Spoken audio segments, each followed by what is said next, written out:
Tapi di video ini esensinya adalah kita pengen tahu seberapa besar impact-nya ketika kita memasang peredam premium yang katanya berat, memang betul lebih berat daripada yang reguler, dan katanya bisa mobil lebih boros. Selama ini kalau saya dapat pertanyaan dari Eurofans, saya nggak bisa jawab karena saya nggak punya datanya. Sama sekali saya nggak punya datanya. Makanya saya udah... Halo Eurofriends, apa kabarnya semua? Semoga kita semua dalam keadaan sehat ya. Di video kali ini, saya sudah berada di dalam satu unit mobil yang cukup favorit, lagi banyak banget nih yang pakai, dan memang juga banyak yang pakai untuk upgrade audio dan dipakai untuk kompetisi, karena memang mobilnya ternyata kabinnya cukup bagus untuk audio. Eurofriends yang satu ini sudah menjadi Eurofriend selama beberapa tahun dan sudah memasukkan mobilnya lebih dari 10 unit, bahkan mungkin lebih dari 20 unit, nggak pernah ngitung juga. Dan kali ini beliau mengatakan bahwa, wah, gua seneng banget pakai Jenik ini Yud. Mobilnya irit, enak, cukup lega dalamnya. Tapi kok mobilnya berisik ya? Terus juga untuk audio standarnya masih jauh dari kata baik. Oleh karena itu, kita akan lakukan full peredaman di mobil ini, dan standarnya Euro untuk full peredam adalah sampai nggak bisa ada bagian lagi yang bisa kita tambahkan peredam. Artinya benar-benar 90% ke atas bagian dari mobil ini sudah kita peredam. Setelah itu kita juga akan lakukan upgrade untuk audionya. Audionya ini lumayan high-end. Kita akan menggunakan produk-produk seperti EQ Tone, Audio Solution Quartetto, Wolfhorn P5 DSP Ultra, dan tentunya dengan instalasi yang high-end juga. Tapi di video ini kali ini kami tidak akan membahas mengenai seberapa besar perubahan desibelnya. Kalau yang sebelum-sebelumnya kan seperti video yang ada di atas ini, itu kalian bisa nonton di video yang sudah kita pernah buat yang tadi ada di atas. Di video kali ini kami akan membahas pertanyaan Eurofriend. Wah, tuh ada motor lewat masih berisik banget ya. Kita akan membahas pertanyaan-pertanyaan yang sering datang dari Eurofriend ke DM kami atau ke WhatsApp kami. Kalau mobilnya ditambahkan full peredam atau mobilnya ditambahkan peredam yang premium, akan bertambah berapa berat, dan yang paling penting mobilnya akan jadi boros atau enggak. Selama ini tidak pernah ada pengetesan yang proper sejauh yang saya lihat. Kalau mobilnya diperedam kira-kira akan seboros apa? Mitos atau fakta sih kalau mobil dikasih full peredam akan jadi boros? Kita akan lakukan pengetesan di kondisi yang sama, nanti saya akan jelaskan metode pengetesannya seperti apa, di lintasan yang sama, dan kita akan lakukan pengetesan kira-kira sejauh 5-10 km sebelum dipasang peredam, dan nanti setelah dipasang peredam, kita akan tes lagi untuk bisa membuktikan apakah betul mobil kalau dipasang full peredam jadi lebih boros. Dan kalau memang betul lebih boros, kira-kira bakal jadi seberapa boros. Mobil ini sudah menggunakan ban yang sedikit di-upgrade, ban dan velgnya ukurannya sedikit lebih besar, dan sebelum di-upgrade peredam dan audionya sudah menggunakan velg ini. Nanti di B-roll bisa dikasih lihat velg apa yang digunakan, dan nanti setelah di-upgrade audionya kita juga akan menggunakan velg yang sama. Kita nggak manipulasi sama sekali, jadi benar-benar kita usahakan kondisi pengetesannya apple to apple. Yuk kita simak videonya dan kita langsung lakukan pengetesan.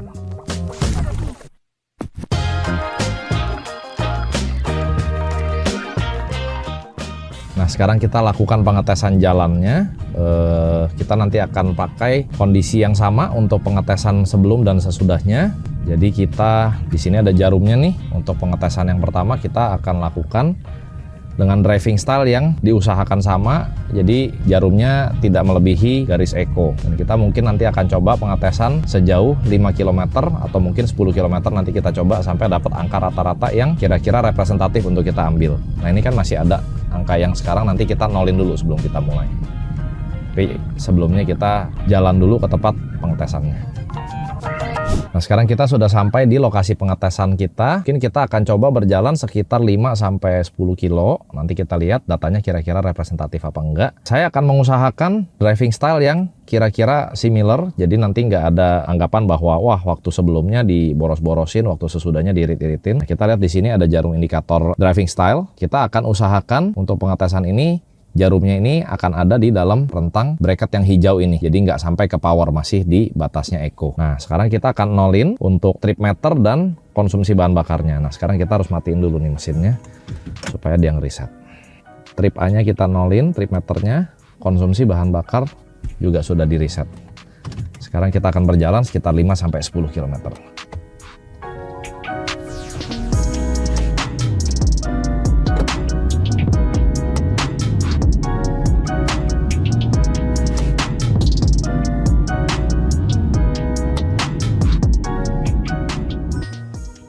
Oke, Ini 5 kilo yang pertama kita dapat average 16,1 km per liter. Ya, jadi ini 5 km 16,1 km per liter. Terus kita akan ambil 5 km yang kedua. Sekarang kita matikan dulu, kita reset lagi dari 0.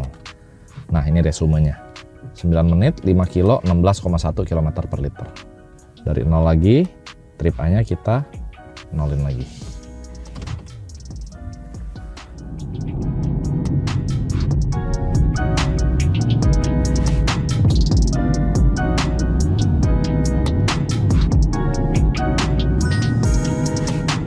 Oke, kita udah dapat 5 km yang kedua. Ini sekarang kita dapat average-nya di 16,4 km per liter. Kita lihat. 8 menit, 5 km, 16,4 km per liter. Oke, sekarang kita akan mulai dengan menggunakan driving style yang sedikit lebih agresif. Nah, kita akan kondisikan jarum ini kira-kira di power ini, nggak lebih sampai ke mentok di sini. Jadi maksimalnya sampai di power. Ini kita udah nolin lagi 0 km dan konsumsinya juga kita udah reset dari 0. Sekarang mari kita coba. Driving mode-nya tetap sama di normal ya. Kita nggak pindahin ke sport, kita nggak pindahin ke eco.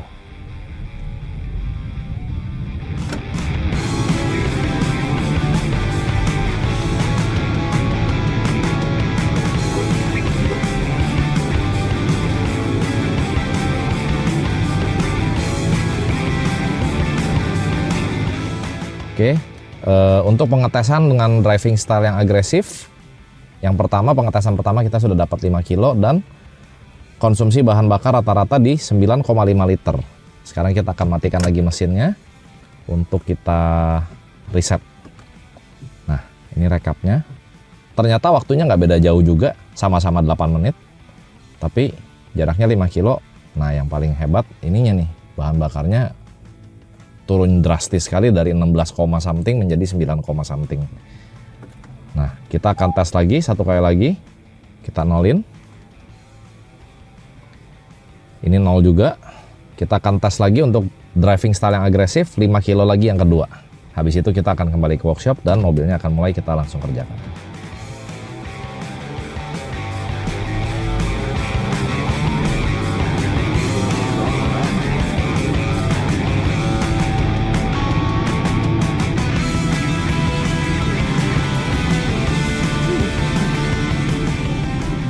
Oke, jadi ini sudah selesai pengetesan kita yang keempat. Jadi total sebelum dipasang peredam kita sudah ngetes 20 km nih dengan 5 kali pengetesan masing-masing.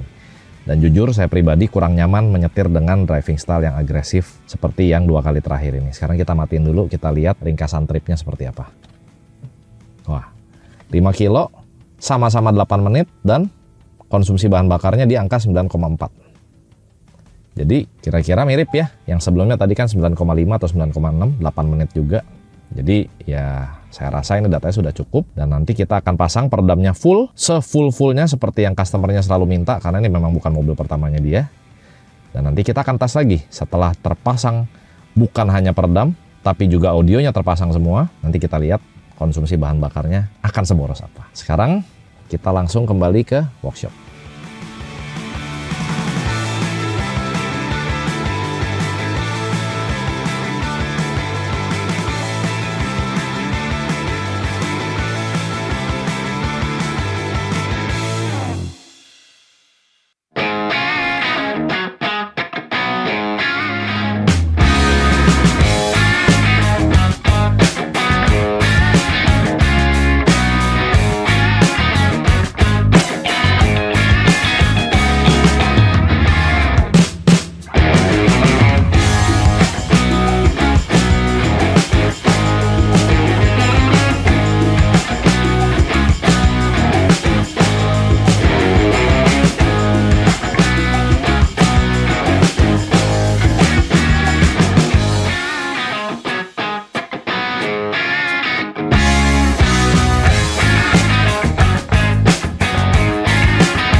Nah Euro Friends, Innova Zenix udah selesai nih kita pasangin peredam.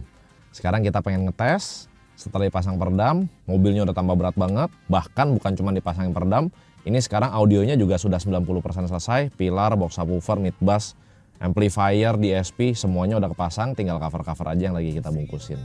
Nah sekarang kita mau langsung pergi ke tempat pengetesan. Tempatnya sama seperti yang kita lakukan waktu sebelum dipasang peredam. So, let's go.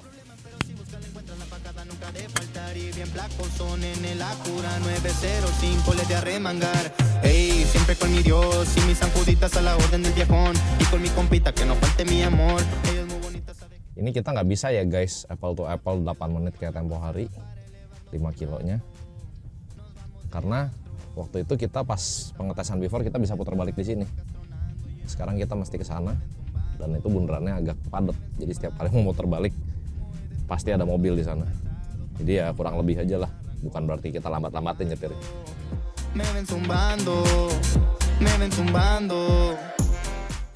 Oke. Sekarang sudah 5 kilo. Kita berhenti. 5 kilo 9 menit. Ke sini ya. Iya. Nah. Kok jadi 20?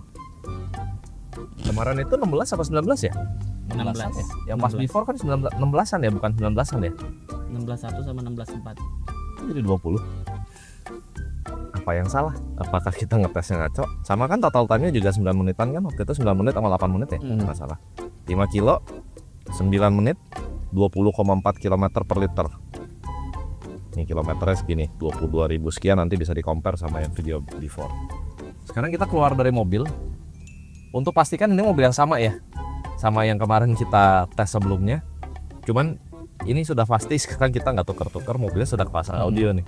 Ada pilar dan semuanya, peredam juga udah pastinya udah komplit. Oke, kameramen silakan keluar, shoot mobilnya dari sebelah kiri aja, jangan dipotong videonya.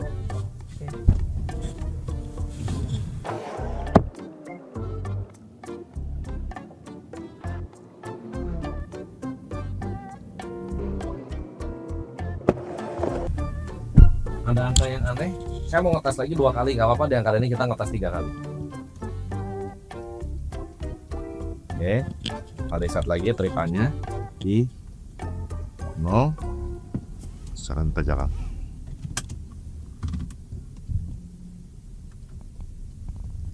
AC nyala ya, kita nggak matiin AC ini.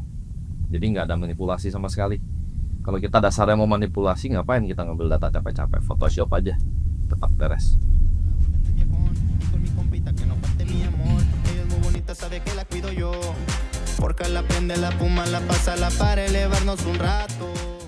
Oke, ini 5 kilo, kita berhenti sedikit ke sini.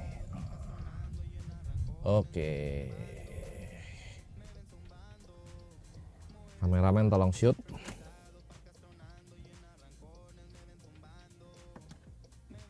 Lima kilo 9 menit juga, malah 21,6.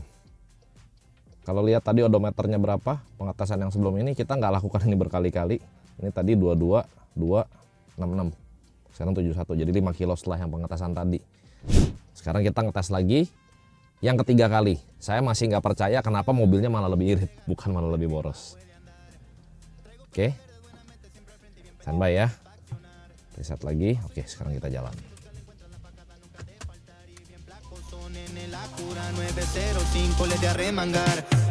Siempre con mi Dios y mis sanjuditas a la orden del viejón y con mi compita que no falte mi amor. Ella es muy bonita, sabe que la cuido yo. 5 kilo. Kita berhenti.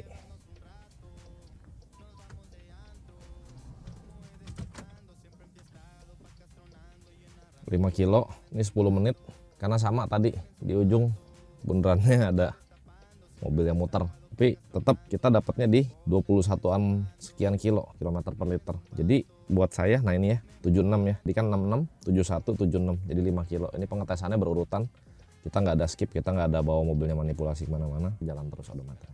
Nah sekarang kita akan melakukan pengetesan dengan driving style yang agresif, sama-sama 5 kilo juga. Kita lihat nanti datanya akan seperti apa, saya nggak ada bayangan sama sekali. Karena sebenarnya yang ini saya expect lebih boros dari sebelum dipasang peredam, malahan ternyata lebih irit. Lumayan lagi bedanya, dari 16 ke 20 berarti kira-kira tambah 25%. nggak masuk akal buat saya. Oke, kita reset. Sekarang kita mulai dengan driving style yang agresif.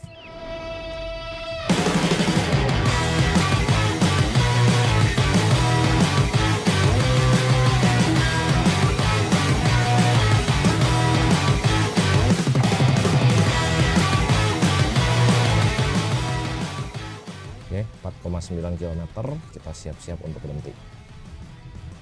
Oke, 5 kilo.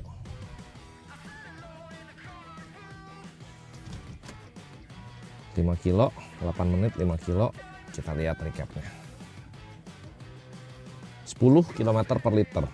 Saya lupa yang terakhir kayaknya yang agresif driving style-nya 9, ya Alfian ya? Iya, 9,4. Ini 10-an, lebih irit juga. Slightly lebih irit dibandingin agresif driving style yang before.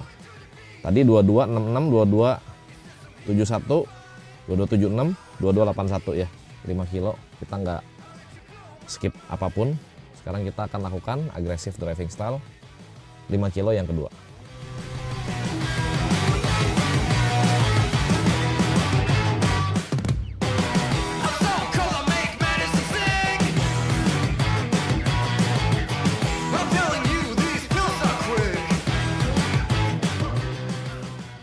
Lima kilo, 9 menit, 10,7 km per liter. Tadi 10,4 ya? Yang 22286. Jadi kita sudah selesai ngambil pengetesan 4+1 ya. Yang 2 kali after dengan normal driving style, 2 kali after dengan agresif driving style, dan plus bonus 1 kali lagi tadi yang normal driving style. Jadi totalnya 5 kali kita sudah ngambil. Kilometernya di Odo juga tercatat semua, mobil yang sama, audio udah pasang, bukan cuma sekedar pasang peredam, ini udah pasang audio, box subwoofer juga udah nempel di belakang. Tapi esensi dari pengetesan ini adalah bukan untuk mencari seberapa kedap dari hasil dari peredamannya, karena kita sudah pernah buat beberapa kali video, ada yang di box demo, ada yang di mobil Mazda CX-5 Elite, videonya nanti bisa lihat di link di atas. Tapi di video ini esensinya adalah kita pengen tahu seberapa besar impact-nya ketika kita memasang peredam premium yang katanya berat, memang betul lebih berat daripada yang reguler, dan katanya bisa mobil lebih boros. Selama ini kalau saya dapat pertanyaan dari Eurofans, saya nggak bisa jawab karena saya nggak punya datanya. Sama sekali saya nggak punya datanya. Makanya saya udah penasaran banget pengen punya datanya. Itulah alasannya kenapa kita lakukan pengetesan ini. Jadi esensi dari pengetesan ini bukannya kita pengen mengencourage teman-teman untuk pasang peredam seberat-beratnya. Nggak necessary begitu juga. Kecuali memang seperti Eurofans yang satu ini yang memang pengen overkill. Selalu kalau pasang peredam maunya overkill. Selalu kata-katanya adalah overkill ya Yud. Ya mungkin dia punya approach yang berbeda. Tapi di peredaman yang overkill ini yang benar-benar teman-teman bisa lihat juga di proses pemasangannya. Plus bukan cuma pemasangan peredam doang. Ini udah dipasang audio yang cukup banyak perangkatnya. Nanti kita akan bahas di video berikutnya. Oke, sekarang kita akan kembali ke workshop. Dan kita akan compare datanya sebelah-sebelahan. Dan kita akan bisa tarik beberapa kesimpulan dari video ini. So let's go. Kita balik ke workshop. As the wind blows through my window, I remember it all so well. Winter came so fast that year, and just outside a cheap motel, I saw you standing on the sidewalk as the cold wind started to sway, with your head held high. Oke Eurofriends, jadi kita sudah beres melakukan pengetesan di Innova GenX Hybrid dengan kondisi dipasangkan peredam dan audio full, dan kita juga sudah ambil datanya sebelum mobil mulai dikerjakan. Jadi saya sudah punya datanya rata-rata di kondisi sebelum pemasangan peredam dengan normal driving style, angka average-nya dari dua pengetesan ada di 16,3 km per liter dan aggressive driving style di 9,4 km per liter. Rata-rata waktu tempuhnya ada di kisaran 8 hingga 9 menit. Dan yang cukup surprising buat saya adalah ketika mobil sudah dipasangkan audio dan peredam, ini bukan peredam aja, tapi audionya juga kita sudah pasang full, ternyata konsumsi bahan bakarnya malah menjadi lebih irit, cukup signifikan. Jadi sampai saya ngetes 3 kali karena saya nggak percaya kok mobilnya jadi lebih irit. Dan angkanya ada di 21,1 km per liter average dari 3 kali pengetesan. Dengan driving style yang agresif, angkanya juga ada di lebih irit dari sebelumnya di average 10,3 km per liter dari rata-rata 2 kali pengetesan. Dan waktu tempuhnya juga kira-kira mirip di 8 hingga 9 menit. Yang saya perlu garis bawahi di sini, saya asumsi kira-kira penambahan bobotnya ada di kisaran 150 atau mungkin lebih. Nah, lalu pengetesan yang after ini kondisinya memang tidak bisa 100% apple to apple dengan pengetesan waktu sebelum mobilnya dikerjakan.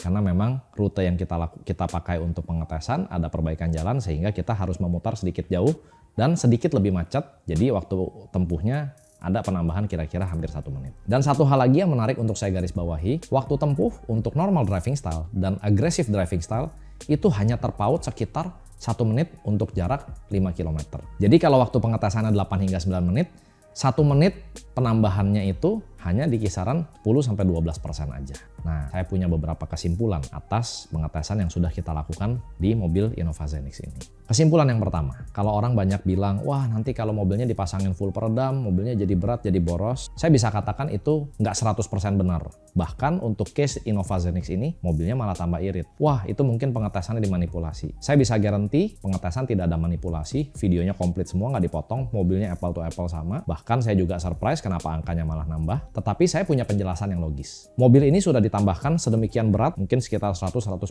kilo, mungkin lebih, menjadi energi momentum yang tertanam di dalam mobil. Sehingga mobilnya jadi lebih berat dan punya energi momentum yang lebih besar, sehingga mobilnya jadi lebih meluncur atau lebih nyelonong atau bahasa Inggrisnya lebih gliding. Sehingga mobil hybrid ini menangkap energi baterai dari usaha pengereman atau dari daya pengeremannya. Sehingga ketika mobilnya berat, pengeremannya juga akan lebih berat dan dia akan menambahkan daya di baterai EV-nya. Sehingga penggunaan mode EV di mobil ini bisa menjadi lebih lama daripada sebelumnya.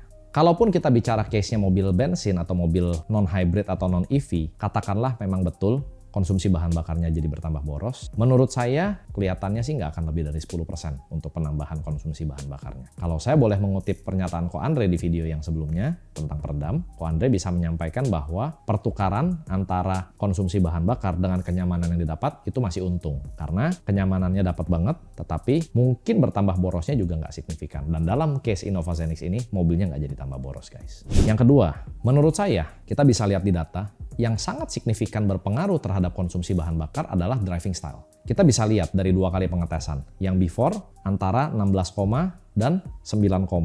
Itu cukup besar loh, bisa 30% lebih selisihnya. Yang di after malah lebih besar lagi selisihnya. Dari 20, menjadi 10, kira-kira hampir 2 kali lipat. Karena ya wajar mobilnya jadi lebih berat. Kalau kita drivingnya agresif, effort dari mesinnya, konsumsi bahan bakarnya pasti lebih boros lagi. Tetapi yang menarik dengan driving style yang agresif ini hanya bisa memangkas 1 menit aja. Nah, 1 menit ini hanya 10-12% dibandingkan dengan konsumsi bahan bakar yang tambahnya bisa 30-50%. Dan ini yang menurut saya nggak sebanding. Jadi kalau dalam case ini, driving style yang agresif jauh lebih banyak merugikan daripada pemasangan peredam. Selain itu, dengan driving style yang agresif, driver dan penumpang juga merasa kurang nyaman. Kameramen saya berapa kali bilang, Pak, saya enak Pak, mabok Pak, pusing Pak. Dan tanpa kita sadari, komponen-komponen mobil yang lainnya juga jadi lebih cepat rusak, seperti brake pad, brake disc, kaki-kaki, dan banyak hal lagi yang kita nggak perhitungkan, seperti resiko accident di jalan.